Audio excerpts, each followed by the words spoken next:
बिस्मिल्लाहिर्रहमानिर्रहीम। Welcome to our channel easy study academy.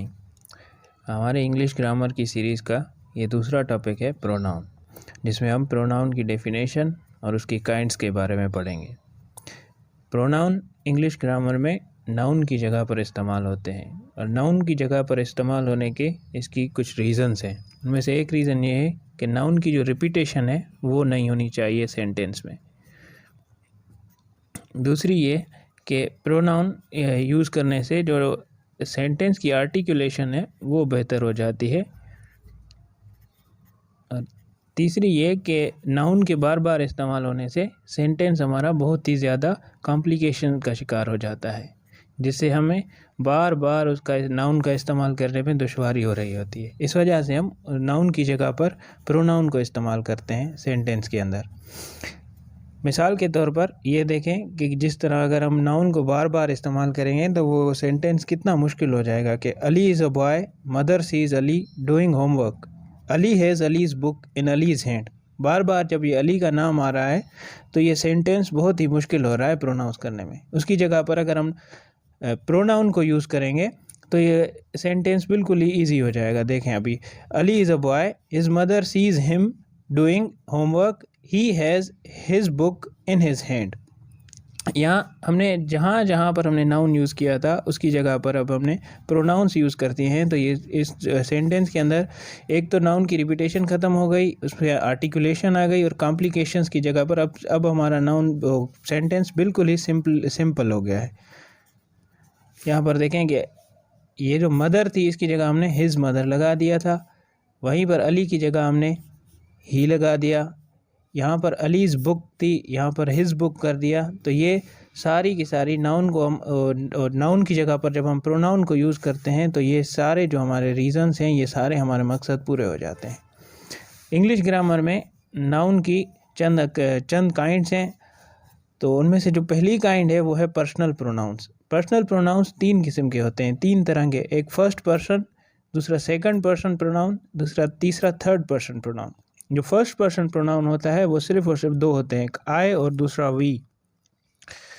जो first person pronoun होते हैं ये वो बंदे होते हैं जो खुद बात कर रहे होते हैं, यानी जो बात करने वाले होते हैं। आप इन्हें स्पीकर्स भी कह सकते हैं।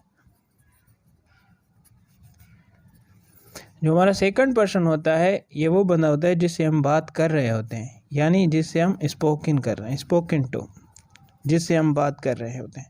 थर्ड पर्सन प्रोनाउंस वो होते हैं जिनके बारे में हम बात कर रहे होते हैं, यानी आप इनको कह सकते हैं स्पोकन अबाउट, इनके बारे में हम बात कर रहे होते हैं।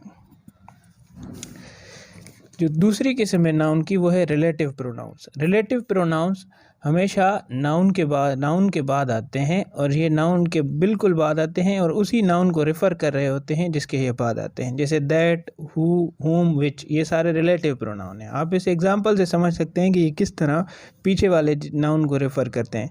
I liked the book that I bought yesterday. यहाँ पर दैट जो है एक प्रोनाउन है और ये रेफ़र कर रहा है बुक को, यानी वो बुक जो इसने कल खरीद की थी ये उसी को ही पसंद करता है।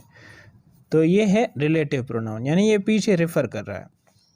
तीसरा हमारा आता है इंटेरोगेटिव प्रोनाउन। इंटेरोगेटिव प्रोनाउंस हमें क्वेश्चन पूछने में मदद करते हैं, जैसे विच हो गया, हु, हुज, व्हाट, ये सारे। जैसे व्हाट इज़ योर नेम, यहाँ पर इस क्वेश्चन में व्हाट इज़ योर नेम में व्हाट हमारा इंटेरोगेटिव प्रोनाउन होता है।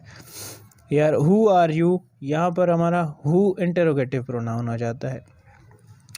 तीसरी प्रोनाउन की जो काइंड है वो है demonstrative pronouns. Demonstrative pronouns pinpoint कर रहे होते हैं, रेफ़र कर रहे होते हैं नाउन्स की तरफ, यानी ऐसे नाउन्स जो हमारे सामने हो कोई चीज़ उसकी तरफ। जैसे दिस, दीज, दैट, दोज, यानी दिस इज़ माई बुक। यहाँ पर जो दिस है वो डेमोन्स्ट्रेट कर रहा है किसी बुक की तरफ, किसी बुक की तरफ इशारा कर रहा है। तो ये दिस यहाँ पर डेमोन्स्ट्रेटिव प्रोनाउन है। दीज, यानी दीज आर आवर पेंसिल्स, यहाँ पर दीज क्या हो जाएगा, डेमोन्स्ट्रेट कर रहा है पेंसिल्स की तरफ जो हमारे सामने पड़ी हुई है। तो यहाँ पर दीज हमारा डेमोन्स्ट्रेटिव प्रोनाउन है। पांचवी इसकी काइंड है रिफ्लेक्सिव प्रोनाउंस। रिफ्लेक्सिव प्रोनाउंस ऐसे प्रोनाउन होते हैं जो किसी प्रोनाउन के साथ या नाउन के साथ लगते हैं तो उसको एम्फेटिक बना देते हैं, उसको ज़्यादा स्ट्रांग बना देते हैं। यानी यहाँ पर my self, our self, him self, your self, it's self, ये ऐसे जब भी किसी सेंटेंसेस में ये यूज़ होते हैं तो वो उसमें नाउन को या प्रोनाउन को ज़्यादा स्ट्रांग बना देते हैं। जैसे I did it my self, यानी मैंने खुद ही ये काम कर लिया। यहाँ पर ये आई को बहुत ही ज़्यादा स्ट्रांग कर रहे हैं, आई के काम को, आई को ये ज़्यादा एम्फेटिक बना रहे होते हैं।